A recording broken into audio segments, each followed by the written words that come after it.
cemetery was quiet that morning, the kind of quiet that settles into your bones and makes you aware of your own breathing. Grace Mitchell stood before an empty grave, a single white rose trembling in her hand. The headstone read the same words it had read for 8 years. Robert Mitchell, beloved father, 1959-2016. She laid the rose down gently, her fingers brushing against the cold marble. 8 years, Dad, she whispered into the October wind. 8 years, and I still talk to you every single day. I still keep your chair in the boardroom. Everyone thinks I'm losing my mind. She laughed softly, but there was no humor in it, just the hollow sound of grief that never quite fades. Her phone buzzed, a text from her assistant. Emergency at the board meeting. Please return immediately. Grace closed her eyes and took one last breath of cemetery air. She didn't know it yet, but in less than an hour, everything she believed about her father's death would shatter, like glass dropped from a great height. The boardroom of Mitchell Industries occupied the entire 42nd floor of a Boston high-rise. Floor-to-ceiling windows offered a panoramic view of the harbor, where, 8 years ago, her father's boat had exploded 40 miles offshore. Grace pushed through the double doors, still wearing the faint scent of cemetery flowers on her black coat. 15 executives sat frozen around the mahogany conference table, their faces turned towards something near the entrance. A little girl. She couldn't have been more than 8 years old. Messy brown hair pulled into uneven pigtails. A faded purple dress that had seen too many washes. Scuffed sneakers that were probably hand-me-downs. And in her small hand, something that caught the light and made Grace's heart stop beating. A silver pocket watch. "Excuse me," the child said, her voice barely audible in the massive room. "My daddy dropped this. I'm trying to find him." Grace opened her mouth to call security. Then she saw the watch clearly. Antique. Tarnished silver chain. A distinctive engraving on the case that she had traced with her fingers 1,000 times as a child, sitting on her father's lap while he told her bedtime stories. The room seemed to tilt sideways. "Where?" Grace's voice came out strangled. She gripped the edge of the conference table so hard her knuckles went white. "Where did you get that?" The little girl blinked, confused by the intensity in the strange woman's eyes. "It's my daddy's. He's the janitor here. He left it in the break room." Grace walked toward her. Each step felt like moving through water, through time, through the 8 years of grief that had calcified around her heart. "Can I see it?" Her hand trembled as she reached out. "Please, I just need to see it." The girl hesitated, pulling the watch back slightly. Something in Grace's expression must have convinced her, because she slowly extended her small hand. The metal was cold against Grace's palm, worn smooth by decades of handling. She turned it over, already knowing what she would find. "RM. Every second with you is a gift." Her father's initials, the words he'd had engraved for her mother before Grace was born. The watch he wore every single day of his life until the morning his boat exploded. The watch that was supposed to be at the bottom of the Atlantic Ocean. "This isn't possible," Grace whispered. Margaret Walsh, the silver-haired COO who had been her mother's closest friend, leaned forward. "Grace, what's wrong? You look like you've seen a ghost." Grace didn't answer, because in a way she had. The janitor arrived 6 minutes later. Daniel Carter was tall and broad-shouldered, with the kind of quiet alertness that spoke of training most people never receive.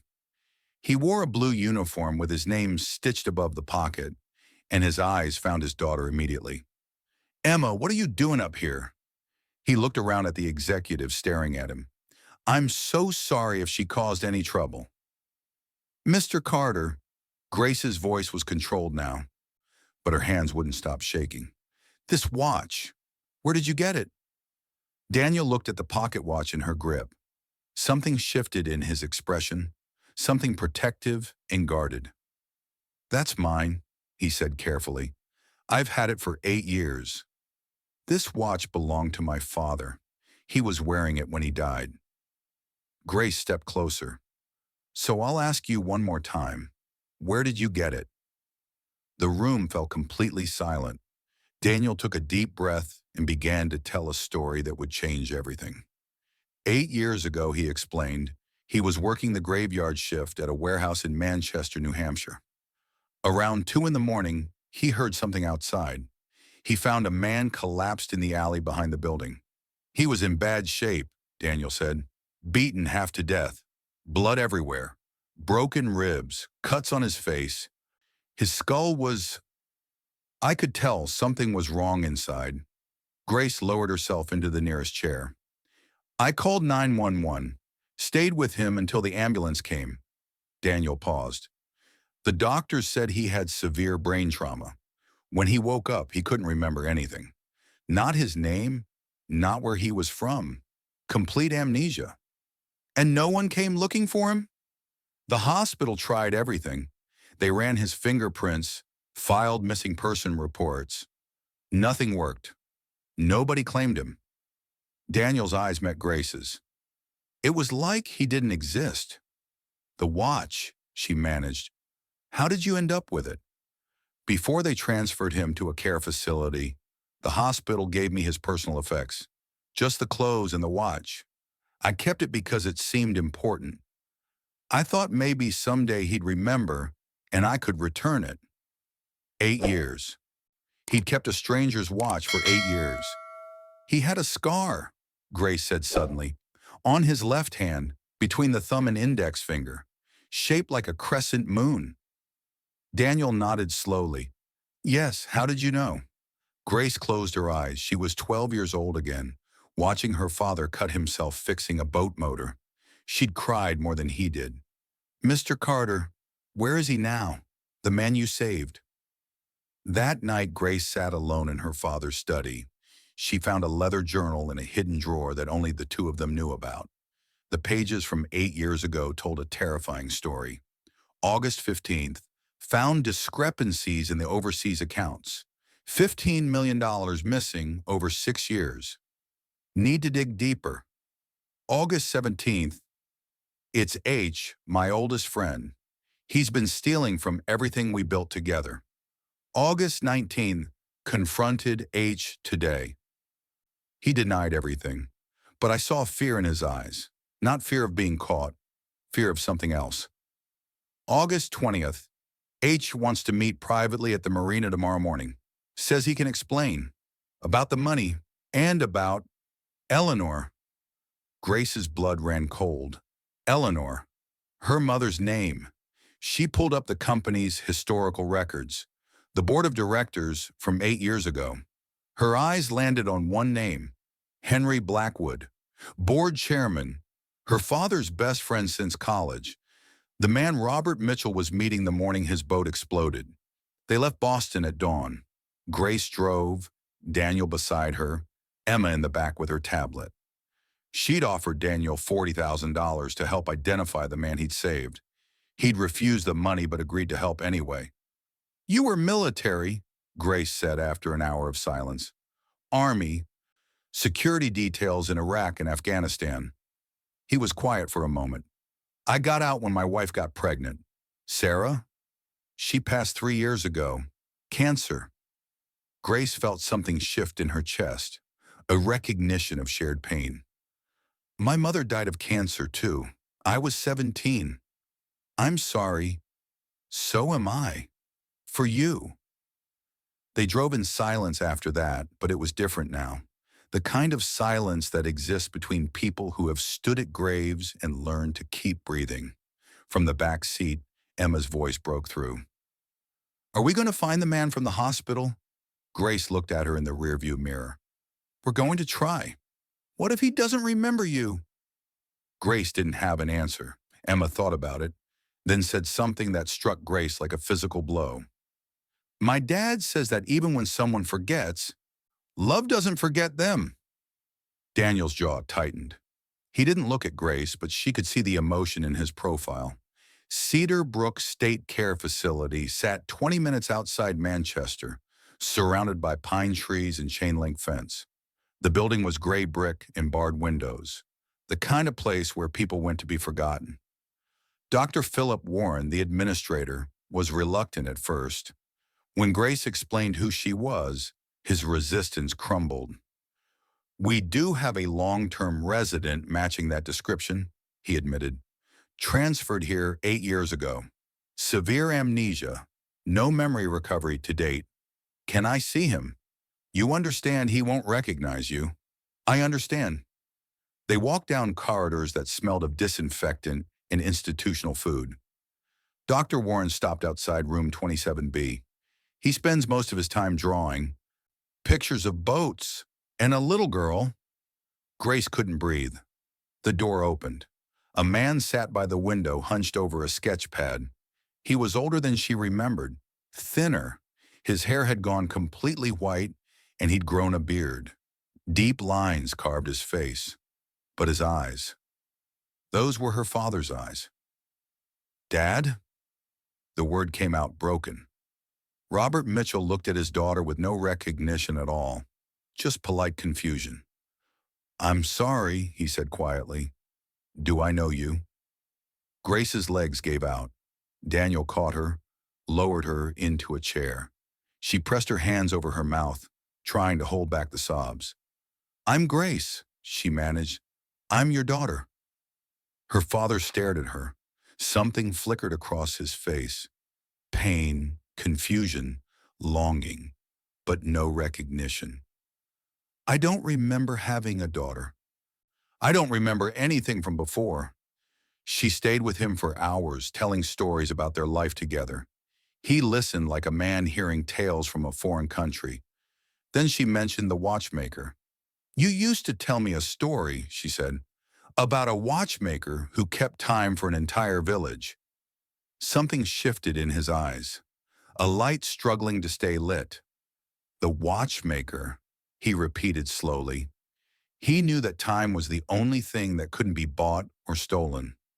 It could only be given to the people you love. Grace stopped breathing. "There was a princess, too," he continued. "She searched for her father. Everyone said he was dead, but she didn't believe them. How did the story end? She found him, but he didn't recognize her. His memories were gone."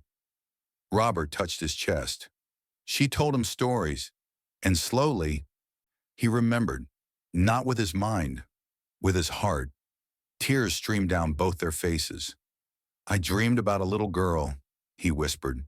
"Brown hair, brown eyes. I thought it was just a dream." "It wasn't a dream. That was me." Meanwhile, Dr. Warren made a disturbing discovery. "Miss Mitchell," he said, pulling her aside, "your father's care has been paid through an anonymous offshore account for 8 years. Monthly payments from a law firm in the Cayman Islands. Someone wanted him hidden. There's more." Dr. Warren's face went pale as he scrolled through records. When John was first admitted, the hospital flagged his fingerprints for the national database. But according to this, the request was canceled. Someone with hospital credentials deleted it before it went through. Grace felt ice in her veins. "Henry, the missing person reports were filed to a P.O. box that no longer exists. Someone made sure every trail led nowhere." Grace made the decision to take her father home that day. As they prepared to leave, her phone buzzed. A text from an unknown number. "You're digging up graves that should stay buried. Turn back now." She texted Margaret Walsh.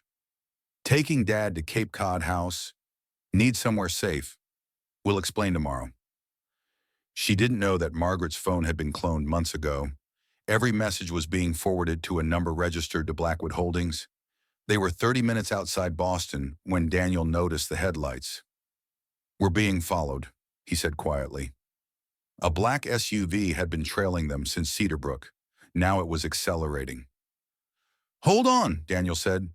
What happened next was terrifying. Headlights in the rearview mirror, the scream of tires, the stomach-dropping sensation of G-forces as Daniel threw the car through impossible maneuvers. Gunshots cracked the night. The rear window exploded. Emma screamed. Robert ducked down. Daniel took an exit ramp at 70 miles per hour, the sedan fishtailing, before he regained control. They disappeared into residential streets until the SUV's headlights faded. 20 minutes later, they sat in a dark parking garage, engine off, everyone breathing hard. "Who were those people?" Robert asked. "The same people who tried to kill you 8 years ago." Daniel's phone buzzed. "Police are setting up roadblocks." He looked at Grace. "Where do we go?" Robert spoke up. "The beach house, Cape Cod. I built it myself. I don't know why, but I know we'd be safe there." He was remembering. Daniel looked at Grace. "If they found us on the highway, they might find us there too. We need a plan." Grace pulled out her phone and dialed Detective Harrison. "I need backup at my family's Cape Cod property. Armed men just tried to kill us. And detective, bring everyone you can." They reached the Cape Cod house past midnight. Robert stood in the driveway, tears streaming down his face. "I built this for Eleanor," he whispered. "She wanted a place where we could grow old together." It was the first time he'd said her mother's name. They were inside for less than 3 hours before the SUVs arrived. 3 black vehicles surrounded the house. Men in suits emerged, armed and dangerous. And in the center stood Henry Blackwood. "Grace," he called out, "I think we need to talk." She stood at the window watching him. Daniel was upstairs with Emma and Robert. "Come in alone," she said. "Your men stay outside." Henry entered. He looked around the living room with something like nostalgia. "I kept your father alive," he said. "Monthly payments, the best care money could buy. You should be thanking me. You kept him in prison for 8 years.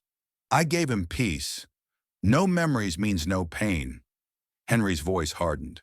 "I'm offering you $50 million. Destroy the evidence.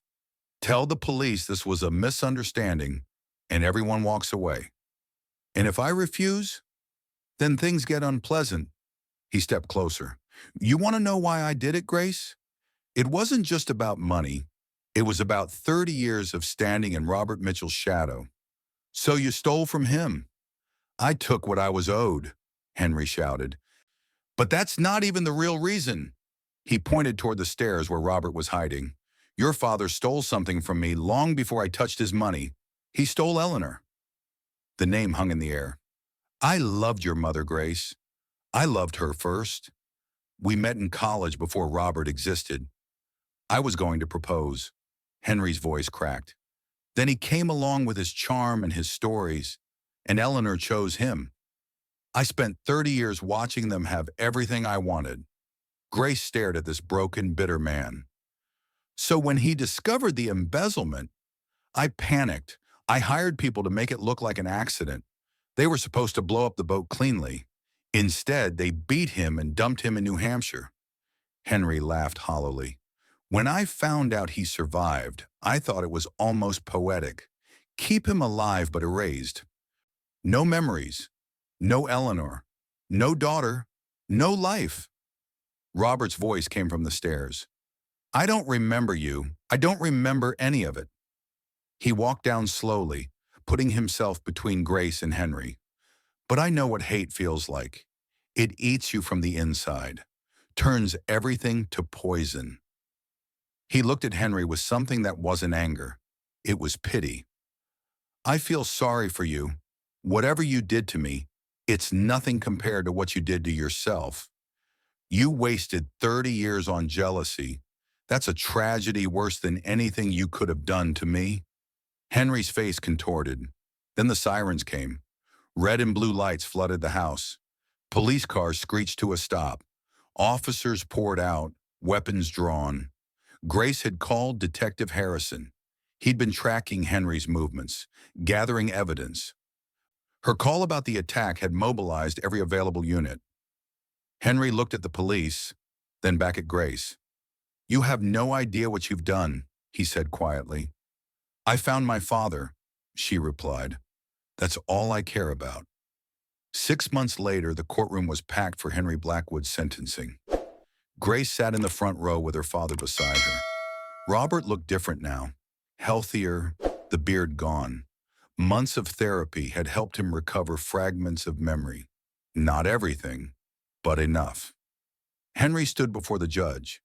25 years to life. As the bailiffs led him away, Henry handed his lawyer an envelope. "Give this to her, please." The letter arrived that afternoon. "Dear Grace, I don't expect forgiveness, but there's something you should know. Your mother wrote to me before she died. She knew I loved her." This is what she said. "Henry, I chose Robert not because you weren't enough. I chose him because he needed me more than you did. You were always so strong. Robert had dreams bigger than himself, and he needed someone to believe in him. But you have everything you need inside yourself. Please don't waste your life on jealousy." I didn't listen. I wasted 30 years proving her wrong. Don't make my mistake. Henry Grace read the letter 3 times. Her mother had known, had tried to save Henry from himself, and he'd spent 3 decades ignoring her wisdom. Mitchell Industries hosted its 40th anniversary gala 1 year after Robert's return. The ballroom glittered with chandeliers. Hundreds of employees, investors, and media representatives gathered to witness something impossible. Robert Mitchell, standing at a podium, very much alive. Grace stood beside him. In the crowd, Daniel held Emma on his shoulders. "I lost 8 years," Robert said. 8 years of not knowing who I was, not knowing I had a daughter who was searching for me." He paused, gathering himself. "But I've learned something. Memories can be taken. Money can be stolen. Even your identity can be stripped away. But love finds a way back. Through darkness. Through forgetting." He reached into his vest pocket and pulled out the silver pocket watch. "My wife had these words engraved before our daughter was born. Every second with you is a gift." He looked at Grace. "My daughter never stopped looking for me. She's the princess in a story I used to tell her. A girl brave enough to bring her father home." The crowd erupted in applause. Margaret Walsh found Grace near the champagne fountain afterward, tears in her eyes. "Your mother would be so proud," Margaret said. "Eleanor always said you had her stubborn heart. Did you know about Henry?" Margaret shook her head. "I suspected something was wrong with the accounts, but I never imagined." She looked across the room at Robert, laughing with Emma. "Eleanor would have moved heaven and earth to bring him home, and so did you." Later, Grace found her father on the terrace and staring at the stars. "You okay?" she asked. "I was thinking about Daniel, about what he did 8 years ago." Robert turned to look at her. "He could have walked past me in that alley. Instead, he stayed. He kept my watch because he believed it might matter someday. And it did. One stranger deciding that another stranger's life was worth saving." He took her hand. "That's all it took to unravel 8 years of lies." Grace leaned her head against his shoulder. "Tell me a story," she whispered. "Like you used to." Robert smiled. "Once upon a time, there was a watchmaker who kept time for an entire village. He was very old and very wise, and he knew a secret that most people never learn." The waves crashed against the shore below. The stars wheeled overhead in their eternal dance. Daniel appeared in the doorway, Emma asleep in his arms. "She crashed about 20 minutes ago," he said softly. "Too much excitement." Grace looked at the little girl who had started everything. The child who wandered into a boardroom with a pocket watch and unraveled 8 years of lies. "She has no idea what she did," Grace said. "Kids understand more than we think." Daniel smiled. "She told me this morning that she's glad she found the watch, because now she has a grandfather." Robert's eyes lit up. "I'd like that very much. Being a grandfather." Grace looked at Daniel. Something unspoken passed between them. Not a declaration, not a proposal, just a recognition that some stories don't need to rush toward their endings. Some stories are better when you let them unfold slowly, when you give them room to breathe. Walk with me? Daniel asked. Grace took his hand, and they walked down toward the beach, leaving Robert to watch the stars and Emma to dream whatever dreams 8-year-olds dream. The pocket watch sat in Robert's palm. Catching the moonlight, he traced the engraving with his thumb. Every second with you is a gift. He didn't remember everything. Maybe he never would. But he remembered enough to know that he was loved, that someone had searched for him, that a stranger's kindness and a daughter's stubborn heart had brought him home. That was enough. That was more than enough. The pocket watch sits in a glass case in Robert Mitchell's study now. Visitors sometimes ask about it, and he tells them the story. About a boat explosion and an empty grave. About 8 years of darkness and a daughter who never stopped searching. About a janitor who heard a sound in an alley and chose not to walk away. But the part of the story he loves most is the ending. Not the courtroom or the justice served. Not the gala or the standing ovation.